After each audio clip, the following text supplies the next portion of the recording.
보험지식 저장소의 최민수입니다. 자, 오늘 영상의 주제는요, 교통사고로 진단 4주에서 5주 정도 받으신 분들이 어떻게 대처를 해야 되는지 라는 주제로 여러분들을 찾아뵙게 되었습니다.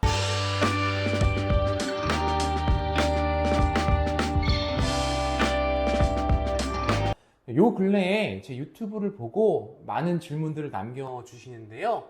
다행스럽게도 제가 대부분의 질문에 답변을 드릴 수 있어서 굉장히 기쁘게 생각을 하고 있습니다. 간혹 답변이 좀 늦어지는 경우도 있는데요. 생각보다 좀 문의가 많아서 제가 순차적으로 일을 좀 처리를 하다 보니까 좀 놓칠 때가 있습니다. 따라서 너무 답변이 늦는다고 해서 불쾌해하진 마시고요. 늦더라도 제가 답변을 드리고 있으니 이 점은 양해를 좀 부탁드리도록 하겠습니다.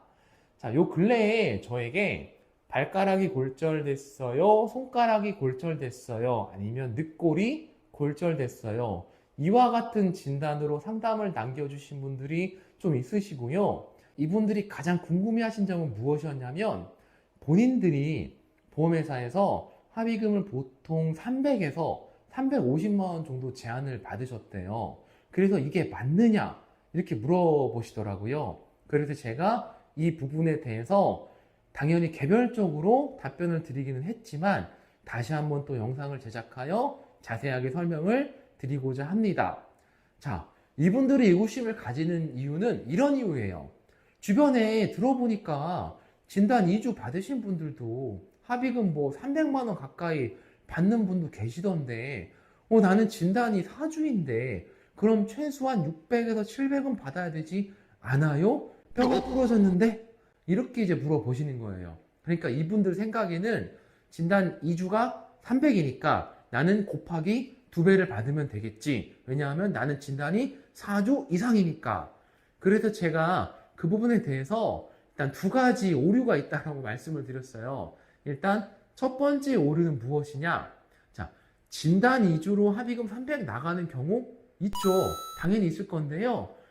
그런 분들은 최소한 수개월 이상 치료를 받으면서 보험회사와 오랜 기간 동안 좀 대화를 나누셨거나 사고가 좀 크게 나셨거나 이러실 거예요. 그리고 무엇보다 진단 2주로 조기 합의를 보면서 300이 나가는 경우는 거의 없습니다. 가끔 있는 거죠. 그러니까 그거를 기준 삼으시면 안 되는 거고요. 두 번째 오류는 진단 2주가 만약에 300만 원이고 어떤 표본이 된다 하더라도 그러면 진단이 4주가 600이라면 그럼 진단 8주 받으신 분들은 1200만 원 드리면 될까요? 진단 8주면은요 보통 발목 골절 아니면 뭐 척추 압박 골절 이런 경우들이 많아요. 발목 골절로 수술을 해도 진단이 8주인데 그럼 그런 분들에게 담당자가 가서 네, 진단 2주가 300이니까요 선생님은 그 4배인 1200을 드리겠습니다. 이렇게 하면 여러분들은 과연 합의가 되시겠습니까? 물론 사안에 따라 좀 다르긴 하겠지만 여러분들이 생각하시는 것처럼 진단이 4주니까 무조건 나는 진단 2주에 2배는 받아야 되겠다. 이건 아닌 것 같아요. 이건 아니고 담당자가 왜 진단 4주이고 골절까지 됐는데 왜 300이나 350을 제안을 했을까요? 자, 일단 첫 번째 그 이유는요.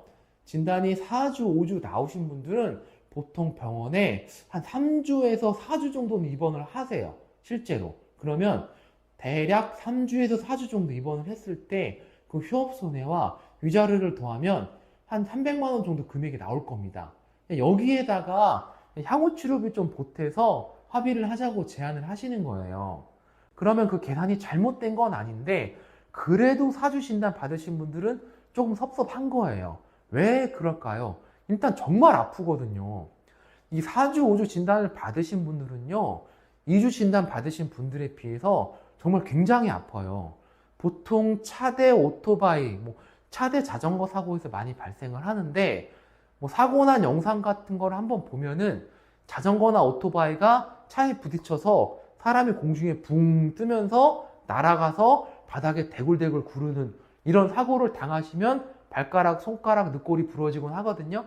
그런데 이런 사고를 당하신 분들이 300에서 350을 준다고 하니까 한 달 수입 정도도 제대로 안 되는데 심정으로 도저히 받아들이기가 좀 힘드신 거예요.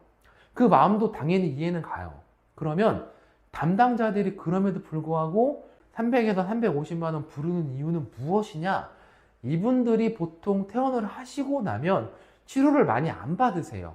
그러니까 입원 기간은 2주 진단 받으신 분들보다 길게 가긴 하시지만 퇴원하시고 나면 치료를 별로 많이 안 받으세요. 실상.